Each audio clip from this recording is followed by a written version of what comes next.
Good afternoon সবাইকে। এই প্রচণ্ড গরমে একটা সুন্দর রেসিপি নিয়ে আসলাম।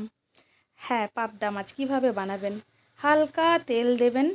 তো পাবদা মাছে একটু নুন হলুদ তো মাখানোই থাকে, এইভাবে ছাড়বেন। আরে বাপরে, পাবদা মাছ ভাজতে তো কী অবস্থা হয় সেটা সবারই জানা। তো এইভাবে আলু আর ঝিঙ্গেটা কাটবেন, মাছটা এইভাবে ভাজবেন, ঠিক আছে।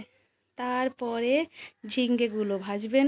আমি যেহেতু আলুটাকে হালকা বয়েল করে রাখি যাতে ওর স্টার্চটা বেরিয়ে যায়, তো তার জন্য একটু পরে আলুটা দিলেও হবে, জাস্ট আলুটাও একটু ভাজা হবে। এইভাবে ভেজে রাখবেন। তবে আমি এটুকু গ্যারেন্টি দিয়ে বলতে পারি, তো এইভাবে যদি বানিয়ে আপনি বাড়ির লোককে খাওয়ান তো সবসময় হয়তো এটাই চাইবে বানিয়ে খেতে। হ্যাঁ, এটা বানাতে লাগে পেঁয়াজ, আপনি দেবেন আদা বাটা, হলুদ গুঁড়ো আর পরিমাণ মতো কাঁচা লঙ্কা, যে যেমন ঝাল খাবেন। চিড়ে কাঁচা লঙ্কাটা অবশ্যই চিড়ে দেবেন। তো এটা খুবই সুন্দর, এই গরমের সময় তো খুবই উপকারী একটা জিনিস, মানে উপকারী একটা রেসিপি। এমনি ঝিঙ্গে তো জানেন শরীর খুব ঠান্ডা রাখে। ব্যাস একটু তেল দিয়ে জাস্ট একটু কালো জিরে ফোড়ন দেবেন।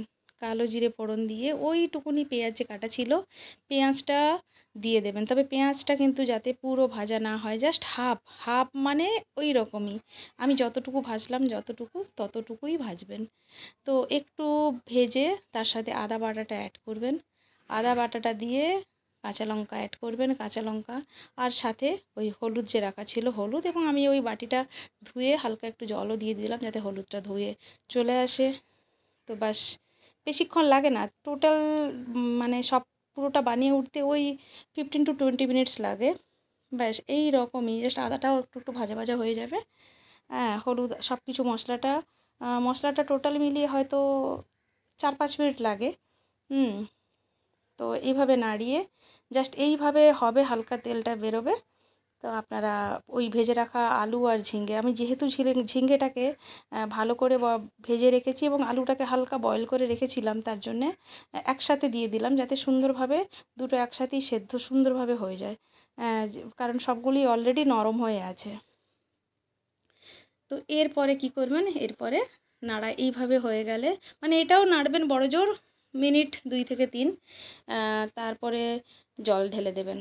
বাস পরিমাণ মতো জলটা দেবেন, যাতে যে যেরকম ঝোলটা খেতে ভালোবাসেন, মানে কেউ যদি একদম পাতলা জল খেতে চান একটু বেশি দেবেন, আর না হলে একটু মাখা মাখা ঝোল খেতে চাইলে জাস্ট এতটুকুই জল দেবেন। বাস এরপরে আপনার পরিমাণ মতো লবণ দেবেন, দিয়ে হয়ে যাবে আপনার টোটাল রেসিপিটা বানানো। তারপরে ঢাকাটা জাস্ট মিনিট 2-3 দেবেন। তারপরে ঢাকা খুলে দেখবেন যে আমি জাস্ট দেখে নিলাম আলুটা মোটামুটি একদম ঠিকঠাক হয়ে এসছে। হ্যাঁ, একটু জাস্ট বাকি, মাছটা দিয়ে দেবেন, কারণ পাবদা মাছ তো জানেন মোটামুটি নরমই মাছ। তো একে তো বেশিক্ষণ ফোটালে হয় না, মানে ঝোলে দিয়ে ওই 3-4 মিনিট ফোটালেই হয়। তারপরে বাস এই রকম ফুটতে থাকবে, মানে মিডিয়াম আছে আপনি ঝোলটাকে ফোটাবেন। বাস ফোটানোর পরে একটু তো টেস্ট করে নেবেন, যে যে যেরকম খায়। আমি কিন্তু এতে চিনি অ্যাড করিনি, আপনারা দরকার হলে চিনি অ্যাড করতে পারেন, কিন্তু চিনিটা না অ্যাভয়েড করাই ভালো, ঝিঙেটা তো একটু মিষ্টি মিষ্টি হয়। বাস এটাই হলো আমার ফাইনাল রেসিপি, মানে ফাইনাল লুকস। বানিয়ে খাবেন, আশা করি খুব ভালো লাগবে। ধন্যবাদ।